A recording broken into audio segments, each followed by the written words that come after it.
350 लोगों की जान लेने वाले रेल हादसे की जांच अगर खुद रेल मंत्रालय और भारत सरकार रेलवे एक्सपर्ट्स की बजाय सीबीआई जैसी एजेंसी को सौंपने की सिफारिश करती है तो सवाल अपने आप उठने लगते हैं।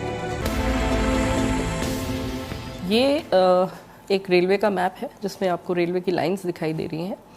ये लाइन जो है साउथ से आ रही है, तो जो भी गाड़ियाँ चेन्नई, बेंगलोर इस तरफ से आती हैं वो इधर से होते हुए कलकत्ता के लिए जाती हैं। ये खड़गपुर है, यहाँ से होते हुए यहाँ कलकत्ता चली जाती हैं जी। ये स्टेशन जहाँ पे ये हादसा हुआ है ये यहाँ है, ये है बहनगा बाज़ार। बहनगा बाज़ार, इस जगह पे ये हादसा हुआ। ये स्टेशन कुल 4 लाइन वाला स्टेशन है, यानी यहाँ ट्रेन की 4 पटरियां हैं। इनमें से 2 मेन लाइन की और 2 लूप लाइन की। अब सवाल यह है कि मेन लाइन और लूप लाइन में क्या फर्क है।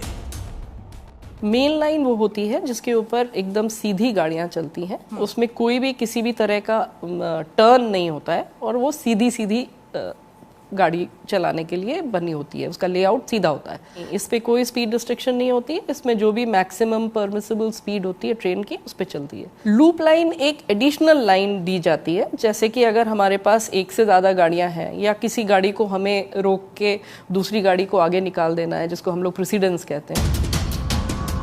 2 जून की शाम जब यह हादसा हुआ उस वक्त इस स्टेशन के दोनों लूप लाइन पर 2 मालगाड़ी खड़ी थी। हावड़ा से आने वाले कोरोमंडल एक्सप्रेस के ड्राइवर को ग्रीन सिग्नल मिल चुका था। इसका मतलब ये हुआ कि उसे मेन लाइन पर सीधे जाना था, लेकिन कोरोमंडल अचानक लूप लाइन पर पहुंच गई, जहां पहले से ही मालगाड़ी खड़ी थी जिसमें लोहे रखे हुए थे। रेलवे बोर्ड के मुताबिक कोरोमंडल के ड्राइवर की कोई गलती नहीं थी। हादसे के बाद बेहोश होने से पहले कोरोमंडल के ड्राइवर ने जो आखिरी लाइन कही थी वो यही थी कि सिग्नल ग्रीन था।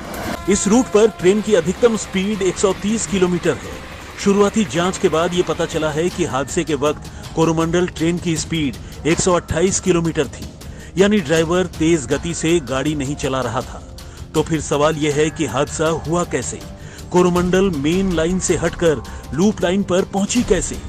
तो पहले हादसा कैसे हुआ वो समझ लेते हैं। उस दिन एक मालगाड़ी आई थी, वो मालगाड़ी को हम लोगों ने लूप लाइन में रोक लिया, जिससे कि कोरोमंडल एक्सप्रेस, जो कि एक सुपरफास्ट मेल एक्सप्रेस ट्रेन है, वो और उसको इस स्टेशन पे रुकना भी नहीं था, वो अपना सीधा मेन लाइन से निकल जाए। ये दोनों सिग्नल ग्रीन थे, जिससे कि ड्राइवर को ये पता था कि वो अपनी स्पीड नहीं घटाए और वो फुल स्पीड पे जा सकता है, क्योंकि उसकी आगे की लाइन एकदम क्लियर है। उसके बाद ये कोरोमंडल एक्सप्रेस जो है वो 128 की स्पीड पे, हम लोगों ने चार्ट से चेक किया है, 128 की स्पीड पे थी। इसकी परमिटेड स्पीड 130 है, 128 पे थी। और वो यहाँ पे जब पहुंची है तो हादसा हुआ है इस एरिया में। तो मतलब ये हुआ कि सबसे पहले कोरोमंडल मेन लाइन से लूप लाइन पर आई, लूप लाइन पर मालगाड़ी से टकराई। टक्कर के बाद कुछ डिब्बे दूसरी मेन लाइन की तरफ जा गिरे। इस बीच कुछ सेकंड बाद दूसरी मेन लाइन से यशवंतपुर हावड़ा एक्सप्रेस गुजर रही थी। वो कोरोमंडल से अलग हुए डिब्बों से जा टकराई। खासकर पिछली 2 बोगी को सबसे ज्यादा नुकसान पहुंचाया। तो हादसे की बात तो साफ हो गई। अब सवाल यह है कि कोरोमंडल को लूप लाइन पर किसने भेजा? ये किसकी गलती है? किस पटरी पर कौन सी ट्रेन कब दौड़ेगी, इसका फैसला कौन करता है? इसको कंट्रोल कौन करता है? तो चलिए अब इसे भी समझने की कोशिश करते हैं। तय होता है, लेकिन एक ही पटरी पर एक साथ एक ही दिशा में कई ट्रेनें चलती हैं, लेकिन उन तमाम ट्रेनों के बीच एक खास दूरी होती है ताकि ट्रेन एक दूसरे से टकरा न जाए। जिस तरह रोड पर ट्रैफिक लाइट होती है, ठीक वैसे ही रेलवे ट्रैक के दोनों किनारे पर सिग्नल ड्राइवर के कंट्रोल में नहीं होता, बल्कि स्टेशन मास्टर के कंट्रोल में होता है। स्टेशन मास्टर पटरियों पर गाड़ियों की तादाद को देखते हुए उसी हिसाब से रेड, ग्रीन या येलो सिग्नल देता है। अमूमन रेलवे ट्रैक पर हर 1 किलोमीटर की दूरी पर एक सिग्नल होता है। किसी भी गाड़ी को जाने के लिए सिग्नल आवश्यक है और ड्राइवर जो है उसके पास गाड़ी चलाने के लिए सिग्नल ही एक इंडिकेशन है कि उसको फुल स्पीड पे जाना है या अपनी स्पीड कंट्रोल करनी है या रुक जाना है। अगर सिग्नल ग्रीन है इसका मतलब है वो फुल स्पीड पे जा सकता है, येलो है तो उसका मतलब है उसको अपनी स्पीड घटानी है। क्योंकि अगला signal most likely stop signal है, तो उसको रुकना है, अगले सिग्नल पे रुकना है। तो उसको पहले से वार्निंग मिलती है कि आप येलो, जैसे ट्रैफिक लाइट है, येलो का मतलब है कि आप गो कॉशियसली। होम सिग्नल होता है, ठीक है, जो कि किसी भी स्टेशन को एंटर करने से पहले उसमें एक होम सिग्नल होता है, और उसके बारे में बताने के लिए हाई स्पीड ट्रेन्स है, तो इसके लिए पहले एक होता है जिसको हम लोग डिस्टेंट सिग्नल कहते हैं। ये एक वार्निंग सिग्नल होता है जो कि बताता है कि आपको आगे जाने के लिए रास्ता क्लियर है, आप अपनी स्पीड फुल स्पीड पे चले जाइए या आप अपनी स्पीड घटाइए। यहाँ से ही ड्राइवर को वार्निंग मिल जाती है कि आप जो है अगले सिग्नल का क्या एस्पेक्ट है, वो ग्रीन है कि येलो है कि रेड है। अगर यहाँ पे क्लियरली ग्रीन नहीं है तो यहाँ पे उसको येलो मिलेगा, जिसका मतलब है please proceed cautiously, the next signal is not allowing you to go at full speed. या फिर अमूमन मालगाड़ी को रोकने के लिए किया जाता है। अब सवाल यह है कि कोरोमंडल एक्सप्रेस, जिसको मेन लाइन से होकर ही गुजरना था, वो लूप लाइन पर कैसे पहुंची? और इसी एक सवाल में सदी के इस सबसे बड़े रेल हादसे का पूरा सच छुपा है।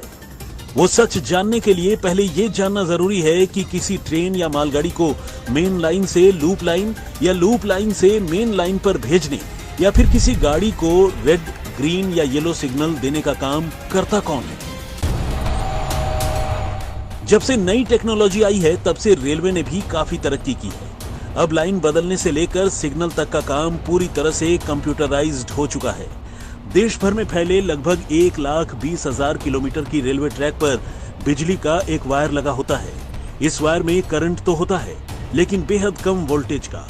इसी वायर के जरिए देश के लगभग हर स्टेशन पर स्टेशन मास्टर को यह पता चलता है कि उस वक्त एक खास दूरी पर पटरी पर कुल कितनी ट्रेनें हैं, उन ट्रेनों के बीच कितना गैप है। ये सब कुछ स्टेशन मास्टर अपने कंप्यूटर पर लाइव देख रहा होता है। इसके लिए एक वक्त में कम से कम 2 कर्मचारी कंप्यूटर के सामने मौजूद रहते हैं। पटरियों के नीचे लगे इसी वायर के जरिए ट्रेन को जिस तरह से कंट्रोल किया जाता है, उसे इलेक्ट्रॉनिक इंटरलॉकिंग सिस्टम या फिर इलेक्ट्रॉनिक इंटरलॉकिंग लॉजिक कहते हैं। ये वो सिस्टम है जो फेल होने के बावजूद काम करता है। मसलन अगर एक ही पटरी पर गलती से 2 ट्रेनें आमने सामने से आ रही हों, या एक ही पटरी पर आगे पीछे 2 ट्रेनें बेहद नजदीक से दौड़ रही हों, तो ये सिस्टम उसे पकड़ लेता है और फौरन सिग्नल से लेकर बाकी स्टाफ को वक्त रहते आगाह कर देता है।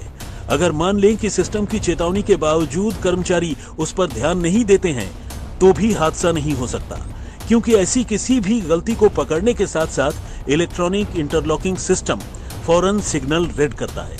इतना ही नहीं, वो गाड़ी की रफ्तार भी रोक देता है।